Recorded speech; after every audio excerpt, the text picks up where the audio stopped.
श्री भक्तमाल में श्री हरि ध्यान निष्ठ भक्तगण में श्री मदालसा जी। भारतवर्ष में ऐसे योग्य पुत्र तो बहुत हुए हैं जिन्होंने अपने सत्कर्मों से माता पिता का उद्धार करके पुत्र नाम को सार्थक किया,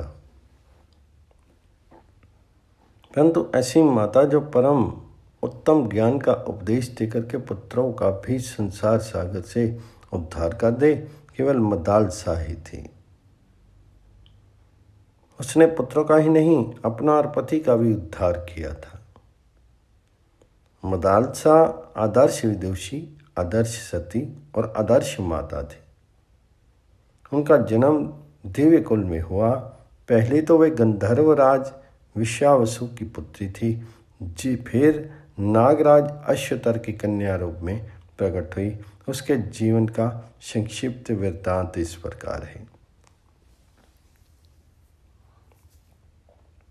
प्राचीन काल में शत्रुजित नाम के एक धर्मात्मा राजा राज्य करते थे। उनकी राजधानी गोमती के तट पर थी। उनके एक बड़ा बुद्धिमान, प्रकर्मी और सुंदर पुत्र भी था। उसका नाम था ऋतध्वज। एक दिन नैमिषारण्य से गालव मुनि राजा शत्रुजित के दरबार में पधारे। उनके साथ एक बहुत ही सुंदर दिव्य अश्व था। उन्होंने राजा से कहा, महाराज, हम आपके राज्य में रह करके तपस्या, यज्ञ तथा भगवान का भजन करते हैं, किंतु एक दैत्य कुछ काल से हमारे इस पवित्र कार्य में बड़ी बाधा डाल रहा है। यद्यपि हम उसे अपनी क्रोध अग्नि से भस्म कर सकते हैं, तथापि ऐसा करना नहीं चाहते, क्योंकि प्रजा की रक्षा करना और दुष्टों को दंड देना ये राजा का कार्य है। एक दिन उसके उपद्रव से पीड़ित होकर के हम उसे रोकने के उपाय पर विचार कर रहे थे। इतने में ही ये दिव्य अश्व आकाश से नीचे उतरा। उसी समय ये आकाशवाणी हुई, मुने, ये अश्व बिना किसी रुकावट के समस्त पृथ्वी की परिक्रमा कर सकता है। आकाश, पाताल, पर्वत, समुद्र सब जगह आसानी से जा सकता है, इसलिए इसका नाम कुवल्य है। भगवान सूर्य ने ये अश्व आपको समर्पित किया है। आप इसे ले जाकर के शत्रुजित के पुत्र राजकुमार ऋतध्वज को दे दें। वे ही इस पर आरूढ़ होकर के उस दैत्य का वध करेंगे जो सदा आपको कष्ट दिया करता है। इस अश्व रत्न को पाकर के इसी के नाम पर राजकुमार की प्रसिद्धि होगी। वे कुल्याश्व कहलाएंगे।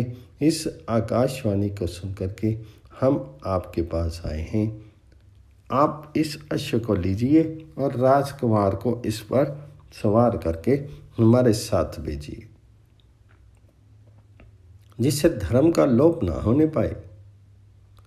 गालव मुनि के यो कहने पर धर्मात्मा राजा ने बड़ी प्रसन्नता के साथ राजकुमार को मुनियों की रक्षा के लिए भेजा। महर्षि के आश्रम पर पहुंच करके वे सब ओर से उसकी रक्षा करने लगे। एक दिन वह मद उन्मत्त दानव शुकर का रूप धारण करके वहां आया।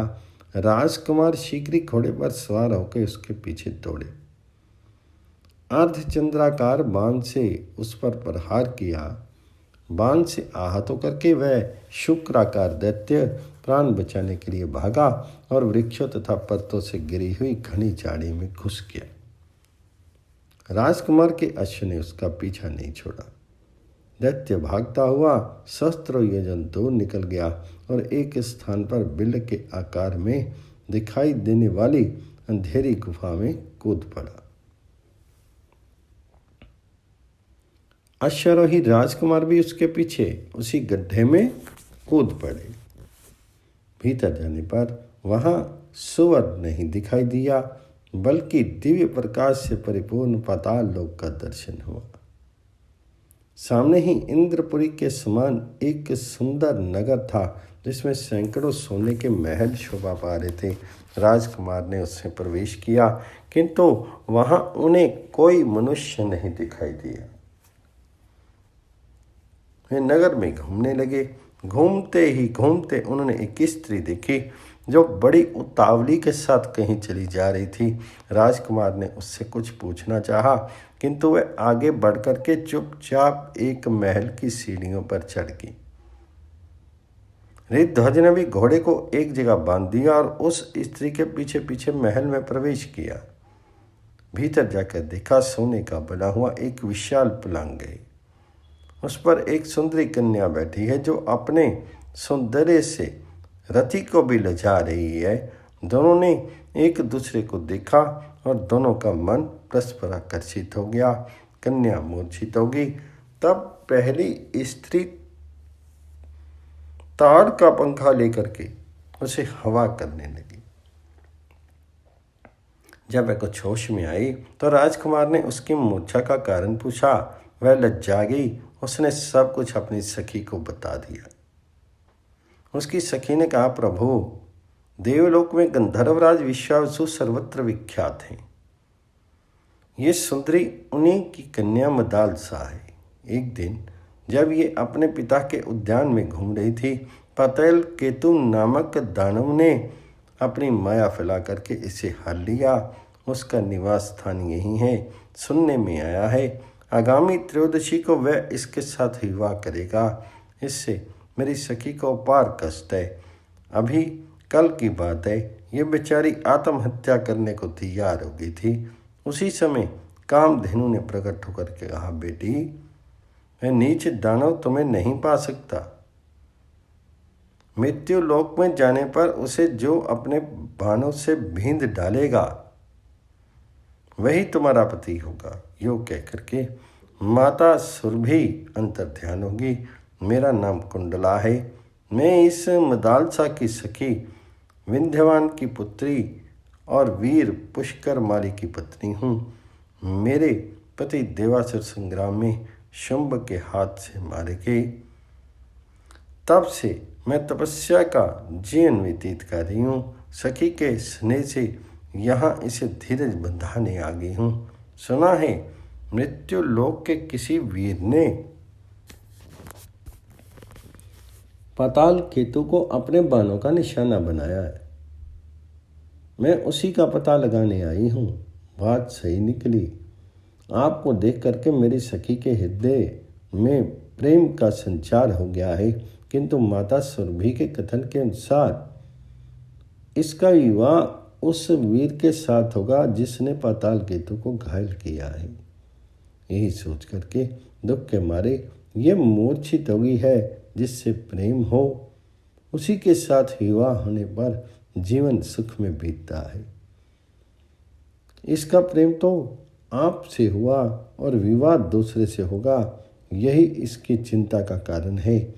अब आप अपना परिचय दीजिए, कौन है और कहाँ से आए हैं। राजकुमार ने अपने यथावत परिचय दिया और उस दानव को बाण मारने और पाताल में पहुंचने की सारी कथा विस्तार पूर्वक कह सुनाई। ये बातें सुनकर के मदालसा को बड़ी प्रसन्नता हुई। उसने लज्जित होकर के सखी की ओर देखा, किंतु कुछ बोल नहीं सकी। कुंडला ने उसका मनोभाव जान करके कहा, वीरवर, आपकी बात सत्य है। मेरी सखी का हृदय किसी अयोग्य पुरुष की ओर आसक्त नहीं हो सकता। कमनीय कांति चंद्रमा में और प्रचंड प्रवाह सूर्य में ही निकलती है। आपके ही लिए गौमाता सुरभि ने संकेत किया था। आपने ही दानव पाताल केतु को घायल किया है। मेरी सखी आपको पति रूप में प्राप्त करके अपने को धन्य मानेगी। कुंडला की ये बात सुनकर के राजकुमार ने कहा, मैं पिता की आज्ञा लिए बिना विवाह कैसे कर सकता हूँ। कुंडला बोली, नहीं नहीं, ऐसा मत कहिए, ये देव कन्या है। आपके पिताजी इस विवाह से प्रसन्न होंगे। अब उनसे पूछने और आज्ञा लेने का समय नहीं रह गया है। आप विधाता की प्रेरणा से ही यहाँ आगे हैं, अतः ये संबंध स्वीकार कीजिए। तो राजकुमार ने तथास्तु कह करके उसकी बात मान ली। कुंडला ने अपने कुल गुरु तुम्बरु का स्मरण किया। वे समिधार कुशल लिए तत्काल वहां आ पहुंचे। उन्होंने अग्नि प्रज्वलित करके विधि पूर्वक रित ध्वज और मदालसा का विवाह संस्कार संपन्न किया। कुंडला ने अपनी सखी राजकुमार के हाथों सौंप दी और दोनों को अपने अपने कर्तव्य पालन का उपदेश किया। हित दोनों से विदा लेकर के वह दिव्य गति से अपने अभीष्ट स्थान पर चली गई। रितध्वज ने मदालसा को घोड़े पर बिठाया और स्वयं भी उस पर सवार होकर पाताल लोक से जाने लगे। इतने ही में पाताल केतु को ये समाचार मिल गया और वह दानवों की विशाल सेना लिए राजकुमार के सामने आ डटा। राजकुमार भी बड़े पराक्रमी थे। उन्होंने हंसते हंसते बाणों का जाल सा फैला दिया और त्वाष्ट्र नामक दिव्य अस्त्र का प्रयोग करके पाताल केतु सहित समस्त दानवों को भस्म काट डाला। इसके बाद वे अपने पिता के नगर में जा पहुंचे। घोड़े से उतर करके उन्होंने माता पिता को प्रणाम किया। मदालसा ने भी सास ससुर के चरणों में मस्तक झुकाया। रितध्वज के मुख से ये समाचार सुनकर के माता पिता बहुत प्रसन्न हुए। उन्होंने पुत्र और पुत्रवधू को हृदय से लगा करके उनका मस्तक सूंघा। मदालसा पति गृह में बड़े सुख से रहने लगी। वह प्रतिदिन प्रातःकाल उठ करके सास ससुर के चरणों में प्रणाम करती और पति को अपनी सेवाओं से संतुष्ट रखती थी। तदनंतर एक दिन राजा शत्रुजित ने राजकुमार रितध्वज से कहा, बेटा तुम प्रतिदिन प्रातःकाल इस अश्व पर सवार होकर ब्राह्मणों की रक्षा के लिए इस पृथ्वी पर विचरते रहो। राजकुमार ने बहुत अच्छा कह करके पिता की आज्ञा सिरोधार्य की। वे प्रतिदिन पूर्वाह्न में ही पृथ्वी की परिक्रमा करके पिता के चरणों में नमस्कार करते थे। एक दिन घूमते हुए वे जमुना तट पर गए। वहां पर पाताल केतु का छोटा भाई ताल केतु आश्रम बना करके मुनि के वेश में रहता था। राजकुमार ने मुनि जान करके उसे प्रणाम किया। वह बोला, राजकुमार मैं धर्म के लिए यज्ञ करना चाहता हूं, किंतु मेरे पास दक्षिणा नहीं है। तुम अपने गले का ये आभूषण दे दो और यहीं रह करके मेरे आश्रम की रक्षा करो। मैं जल के भीतर प्रवेश करके वरुण देवता की स्तुति करता हूँ, उसके बाद जल्दी ही लौटूंगा। यूं कहकर के ताल केतु जल में घुसा और माया से अदृश्य हो गया। राजकुमार उसके आश्रम पर ठहर गए।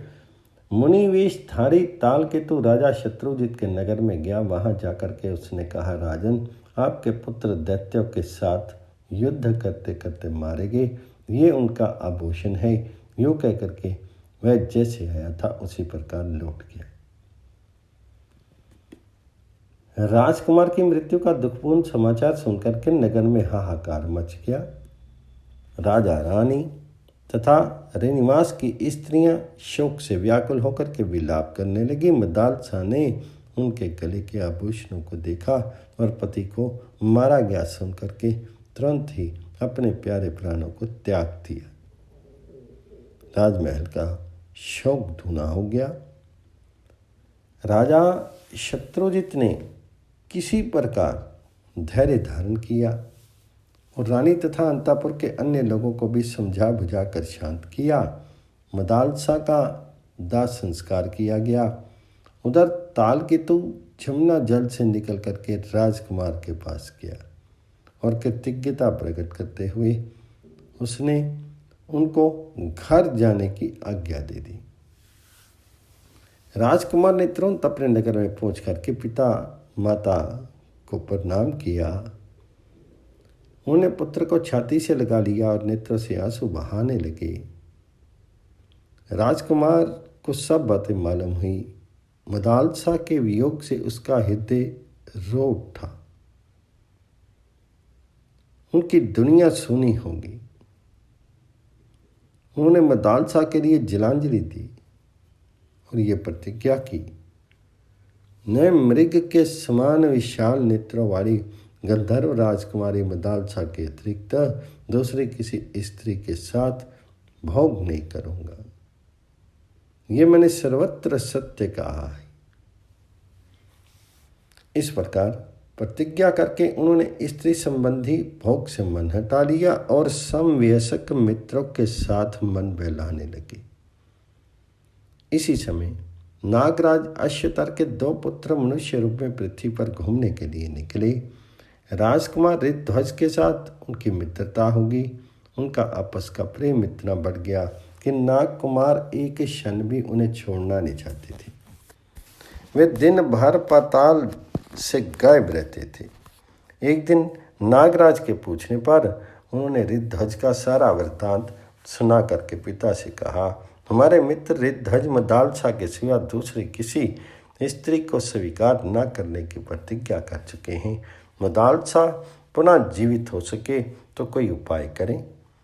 नागराज बोले, उद्योग से सब कुछ संभव है, प्राणी को कभी निराश नहीं होना चाहिए। यूँ कह करके नागराज अश्वतर हिमालय पर्वत के प्लक्ष अवतरण तीर्थ में, जो षष्ठी का उद्गम स्थान है, जाकर के अपने पुत्रों के मित्र राजकुमार ऋतध्वज के हितार्थ दुष्कर तपस्या करने लगे। षष्ठी देवी ने प्रसन्न होकर के उन्हें प्रत्यक्ष दर्शन दिया और वर मांगने को कहा। अश्वतर बोले, देवी, मैं और मेरा भाई कंबल दोनों संगीत शास्त्र के पूर्ण मर्मज्ञ हो गए हैं। षष्ठी देवी तथास्तु कह करके अंतर ध्यान होगी। तब दोनों भाई कंबल और अश्वतर कैलाश पर्वत पर गए और भगवान शंकर को प्रसन्न करने के लिए ताल स्वर के साथ उनके गुणों का गान करने लगे। शंकर जी ने प्रसन्न होकर के कहा, वर मांगो। तब कंबल सहित अश्वतर ने महादेव जी को प्रणाम करके कहा, भगवान, कुल्याश्य की पत्नी मदालसा जो अब मर चुकी है, पहले की ही अवस्था में मेरी कन्या के रूप में प्रकट हो, उसे पूर्व जन्म की बातों का स्मरण बना रहे, पहले ही जैसी उसकी कांति हो, तथा वह योगिनी एवं योग विद्या की जननी होकर के मेरे घर में प्रकट हो। महादेव जी ने कहा, नागराज, तुम श्राद्ध का दिन आने पर यही कामना लेकर के पितरों का तर्पण करना और श्राद्ध में दिए हुए मध्यम पिंड को शुद्ध भाव से खा लेना। इससे वह तत्काल ही तुम्हारे मध्यम फन से प्रकट हो जाएगी। नागराज ने वैसा ही किया। सुंदरी मदालसा उनके मध्यम फन से प्रकट हुई। नागराज ने उसे महल के भीतर स्त्रियों के संरक्षण में रख दिया। यह रहस्य उन्होंने किसी पर प्रकट नहीं किया। तदनंतर नागराज अश्वतर ने अपने पुत्रों से कहा, तुम राजकुमार ऋतध्वज को यहाँ बुला लाओ। नागकुमारों ने लेकर गोमती के जल में उतरे और वहीं से खींच करके उन्हें पाताल में पहुंचा दिया। वहां वे अपने असली रूप में प्रकट हुए। ऋतध्वज नागलोक की शोभा देख करके चकित हो उठे। उन्होंने नागराज को प्रणाम किया। नागराज ने आशीर्वाद देकर के ऋतध्वज का भली भांति स्वागत सत्कार किया। भोजन के पश्चात सब लोग एक साथ बैठ करके प्रेम आलाप करने लगे। नागराज ने मदालसा के पुनः जीवित होने की सारी कथा उन्हें कह सुनाई। फिर तो उन्होंने प्रसन्न होकर के अपनी प्यारी पत्नी को ग्रहण किया। उनके स्मरण करते ही उनका प्यारा अश्व वहाँ पहुँचा। नागराज को प्रणाम करके वे मदालसा के साथ अश्व पर आरूढ़ हुए और अपने नगर में चले गए। वहाँ उन्होंने मदालसा के जीवित होने की कथा सुनाई। मदालसा ने भी सास ससुर के चरणों में प्रणाम किया। नगर में बड़ा भारी उत्सव मनाया गया। कुछ काल के पश्चात महाराज शत्रुजित परलोकवासी हो गए। ऋतध्वज राजा हुए और मदालसा महारानी। मदालसा के गर्भ से प्रथम पुत्र उत्पन्न हुआ। राजा ने उसका नाम विक्रांत रखा। मदालसा यह नाम सुनकर हंसने लगी। इसके बाद समय के अनुसार क्रमशः 2 पुत्र और हुए। उनके नाम सुबाहु और शत्रुमर्दन रखे गए। उन नामों पर भी मदालसा को हंसी आई। इन तीनों पुत्रों को उसने लोरियां गाने के व्याज से विमुक्त विशुद्ध आत्मज्ञान का उपदेश दिया। बड़े होने पर वे तीनों ममता शून्य और विरक्त हो गए। तत्पश्चात रानी मदालसा के गर्भ से चौथा पुत्र उत्पन्न हुआ। जब राजा उसका नामकरण करने चले तो उनकी दृष्टि मदालसा पर पड़ी। वह मंद मंद मुस्कुरा रही थी। राजा ने कहा, मैं नाम रखता हूँ तो हंसती हो, अब इस पुत्र का नाम तुम ही रखो। तो मदालसा ने कहा, जैसे आपकी आज्ञा।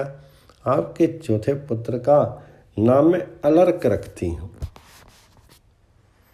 अलर्क ये अद्भुत नाम सुनकर के राजा ठठाकर हंस पड़े और बोले, इसका क्या अर्थ है?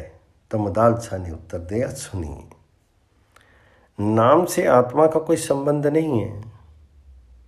संसार का व्यवहार चलाने के लिए कोई सा नाम कल्पना करके रख लिया जाता है। वह संज्ञा मात्र है, उसका कोई अर्थ नहीं है।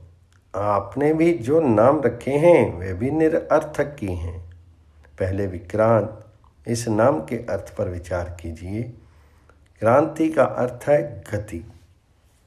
जो एक स्थान से दूसरे स्थान पर जाता है वही विक्रांत है। आत्मा सर्वत्र व्यापक है, उसका कहीं आना जाना नहीं होता। अतः ये नाम उसके लिए निरर्थक तो है ही, स्वरूप के विपरीत भी है। आपने दूसरे पुत्र का नाम सुबाहु रखा था। जब आत्मा निराकार है तो उसे बाह कहाँ से आई? जब बाह ही नहीं है तो सुबाहु नाम रखना कितना संगत है। तीसरे पुत्र का नाम शत्रुमर्दन रखा। उसकी भी कोई सार्थकता नहीं दिखाई देती। सब शीरों में एक ही आत्मा रम रहा है। ऐसी दशा में कौन किसका शत्रु है और कौन किसका मर्दन करने वाला? यदि व्यवहार का निर्वाह मात्र ही उसका प्रयोजन है, तब तो अलर्क नाम से भी इस उद्देश्य की पूर्ति हो सकती है। राजा निरुत्तर हो गए। मदालसा ने उस बालक को भी ब्रह्म ज्ञान का उपदेश सुनाना आरंभ किया। तब राजा ने रोक करके कहा, देवी, इसे भी ज्ञान का उपदेश देकर के मेरे वंश परंपरा का उच्छेद करने पर क्यों तुली हुई हो? इसे प्रवृत्ति मार्ग में लगाओ और उसके अनुकूल ही उपदेश दो। तो मदालसा ने पति की आज्ञा मान ली और अलर्क को बचपन में ही व्यवहार शास्त्र का पंडित बना दिया। उसे राजनीति का पूर्ण ज्ञान कराया। धर्म, अर्थ और काम तीनों शास्त्रों में जब प्रवीण बन गया, बड़े होने पर माता पिता ने अलर्क को राजगद्दी पर बिठाया और स्वयं वन में तपस्या करने के लिए चले गए। जाते समय मदालसा ने अलर्क को एक अंगूठी दी और कहा, जब तुम पर कोई संकट पड़े तो इस अंगूठी के छिद्र से उपदेश पत्र निकाल करके पढ़ना और इसके अनुसार कार्य करना। अलर्क ने गंगा जमुना के संगम पर अपनी अलर्कपुरी नाम की राजधानी बनाई, जो आजकल अरैल के नाम से प्रसिद्ध है। कुछ काल के बाद अलर्क को भोगने में आसक्त देख उसके बड़े भाई सुबाहु ने काशी राज की सहायता से उन पर आक्रमण किया। अलर्क ने संकट जान करके माता का उपदेश पढ़ा। उसमें लिखा था, आसक्ति का सब प्रकार के त्याग करना चाहिए, किंतु यदि उसका त्याग ना किया जा सके तो सत्पुरुषों का संग करना चाहिए, क्योंकि सत्पुरुषों का संगी उसकी औषधि है। कामना को सदा छोड़ देना चाहिए, परंतु यदि वह छोड़ी नहीं जा सके तो मुमुक्षा अर्थात मोक्ष की इच्छा के प्रति कामना करनी चाहिए, क्योंकि मुमुक्षा ही उस कामना को मिटाने की दवा है। इस उपदेश को अनेक बार पढ़ करके राजा ने सोचा, मनुष्यों का कल्याण कैसे होगा। मुक्ति की इच्छा जागृत करने पर और मुक्ति की इच्छा जागृत होगी सत्संग से। ऐसा विचार करके अलर्क ने महात्मा दत्तात्रेय जी की शरण ली और वहाँ ममता रहित विशुद्ध आत्मज्ञान का उपदेश पा करके वे सदा के लिए कृतार्थ हो गई।